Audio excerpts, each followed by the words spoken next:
हाँ देखिए बेटा, तो जंक्शन ट्रांजिस्टर, तो ट्रांजिस्टर जैसे आपका डायोड आपने पढ़ा है वो टू टर्मिनल डिवाइस था, ठीक है। ये ट्रांजिस्टर क्या है आपका, थ्री टर्मिनल डिवाइस है। तीन टांगे निकली हुई है, तीन पॉइंट से आप सर्किट में कनेक्ट करेंगे इसको, ठीक है। दो तरह के हो सकते हैं, एन पी एन, दो एन के बीच पी की लेयर ग्रो कर दी, या फिर आपका पी एन पी, दो पी के बीच एक एन की लेयर ग्रो कर दी, ठीक है। इन तीनों पार्ट के अलग अलग नेम होते हैं इनके, जैसे कि ये वाला मैं एक पार्ट कह रहा हूँ एमीटर, ठीक है। और एक पार्ट है आपका कलेक्टर, और बीच वाला कहलाता है बेस। तो ये तीन पार्ट है इसके, एमीटर, बेस एंड कलेक्टर, ठीक है। एमीटर में क्या होता है, डोपिंग सबसे ज्यादा होती है एमीटर की, बट साइज इससे कम और इससे ज्यादा। देखो जो थिन लेयर दिख रही है तो साइज तो सबसे कम इसका होगा, ठीक है। बट डोपिंग सबसे ज्यादा किसमें होती है, एमीटर ही करंट स्टार्ट करेगा, अभी देखेंगे हम ट्रांजिस्टर में, इसलिए इसका नाम एमीटर रखा हुआ है, शुरुआत यही करता है सब, ठीक है। तो एमीटर क्या होता है आपका, moderate size and heavily doped होता है, ये होता है moderate size and heavily doped, moderate size and heavily doped, ये आपका एमीटर होता है बेटा, ठीक है ना। बेस क्या होता है इसमें, बेस क्या होता है, बेस होता है, याद कर लेंगे बिल्कुल एकदम, ठीक है ना। ये आपका मॉडरेट साइज, साइज मॉडरेट मतलब इससे कम है कलेक्टर में। कलेक्टर में क्या होता है, हीट बहुत ज़्यादा निकलती है, क्योंकि कलेक्टर में होल्स और इलेक्ट्रॉन, या इसमें आपके होल्स और इलेक्ट्रॉन जाके कंबाइन होते हैं, तो इसलिए इसका एरिया कलेक्टर में थोड़ा सा बड़ा रखते हैं इससे, एमीटर से। डोपिंग सबसे ज़्यादा एमीटर की होती है, ठीक है ना। तो moderate size and heavily doped base क्या होता है, this is the central segment which is very thin and lightly doped. तो ये क्या है, वेरी थिन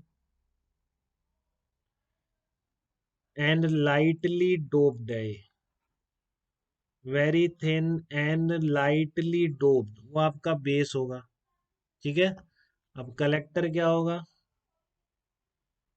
प्रॉपर्टी ऐसी लिखनी है आपको इन तीनों की पार्ट की, जो एमीटर, बेस और कलेक्टर है।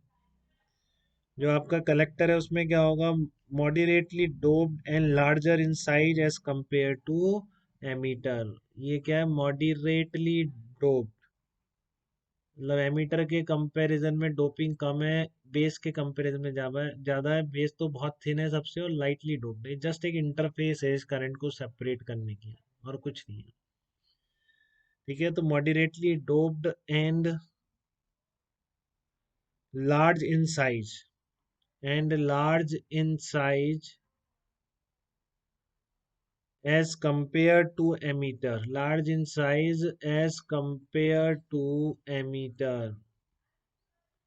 तो ये आपका कलेक्टर होता है, ठीक है। अब देखो इसको लगाते कैसे हैं सर्किट में, तो सर्किट में इसका सिंबल ऐसे बनेगा, इसका भी सिंबल बनेगा सर्किट के लिए, ट्रांजिस्टर का जैसे डायोड का बना था, इसका भी प्रॉपर सिंबल होता है।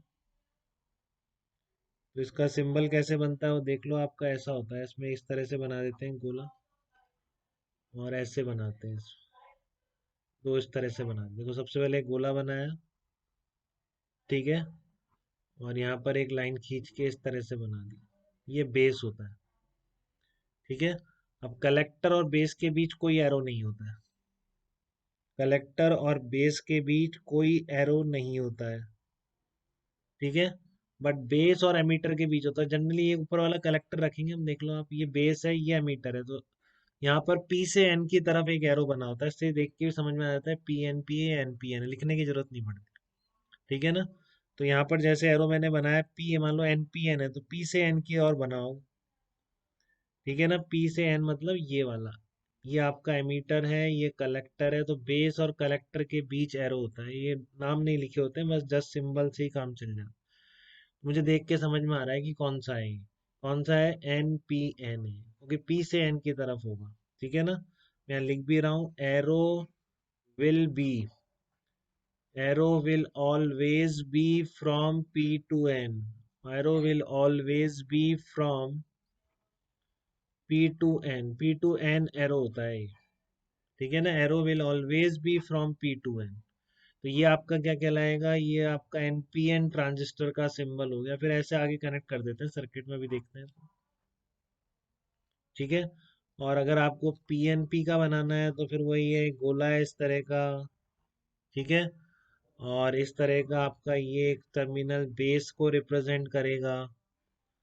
और फिर इस तरह से दो निकल जाएंगे, जो एमीटर और बेस होगा उसके बीच एरो होगा। ठीक है। अगर आप पीएनपी बनाएंगे तो ये एरो ऐसे बनेगा, तो ये क्या अप्लाई कर देगा आपको, ये कर देगा पीएनपी, बता देगा ये पीएनपी है। ठीक है ना, ये पीएनपी हो जाए, कोई सा भी यूज कर सकते हैं, उसमें कोई डिफरेंस नहीं है इनमें कोई। ठीक है। तो सिंबल क्या, arrow will be always be from P to N. And आपका कलेक्टर बेस के बीच कोई एरो नहीं है। कोई पूछ भी ले सिंबल बताओ एमीटर कौन सा है इसमें, तो जो एरो वाला है ये तो बेस है ही, ये एमीटर है। और कौन सा है वो आप ये देख के बताएंगे। पी एन पी है, क्योंकि पी से एन की तरफ होता है हमेशा एरो। ठीक है, arrow will always be from P to N. तो ये सिंबल था, तीन पार्ट थे। ठीक है। अब सर्किट इसमें पहले तो देखेंगे बैटरी से लगाने पर इसमें करंट कैसे फ्लो होती है। तो उसका भी मैंने लिख रखा है, describe the path followed by majority and minority carrier in PNP and NPN transistor. ठीक है, तो एक बार देखिए आप उसको। क्या है, करंट फ्लो इन ट्रांजिस्टर, ये है इसका टॉपिक। अगर आप बैटरी से लगाएंगे ऐसे डिवाइस को, और कैसे लगाएंगे बैटरी से, उसके भी डिफरेंट डिफरेंट तरीके होते हैं।